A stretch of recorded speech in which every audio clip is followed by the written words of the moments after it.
Ćao ljudi, ovdje Luka, danas ću da vam pokažem kako da napravite zamku u Minecraftu. Hajde da počnemo. Kao prvo uništite ovako 9 blokova. 1, 2, 3, 4, 5, 6, 7, 8, 9. 1, 2, 3, 4, 5, 6, 7, 8, 9. 1, 2, 3, 4, 5, 6, 7, 8, 9. Još jednom, 1, 2, 3, 4, 5, 6, 7, 8, 9. Dobro, sad uništite ovo u sredini i stavite daske. Dobro ljudi, ja sam to uradio, sad uzmite ovako obične klipove i stavljajte ovdje gdje vam je ostalo mjesto.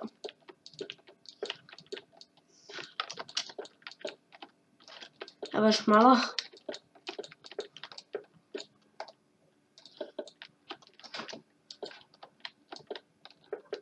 Još jednom da uradimo to.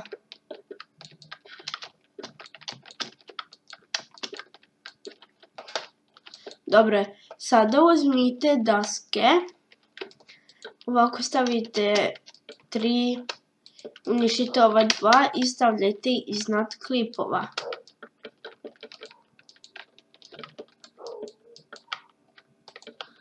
Dobro.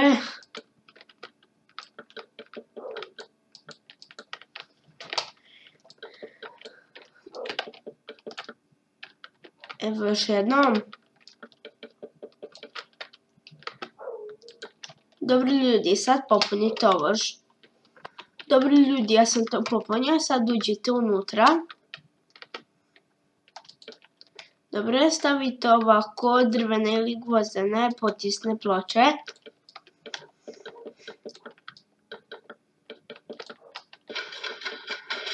Dobro.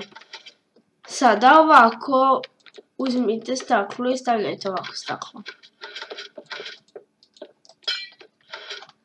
Dobro, stavite seljaka unutra.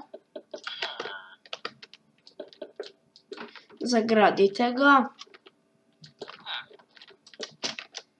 I sada ako uđe neki zombi, nema šanse da izađe. Kao što možete da primetite. Evo. Znači, oni će da krenu unutra i nema šanse da izađu. Isto kao i ja.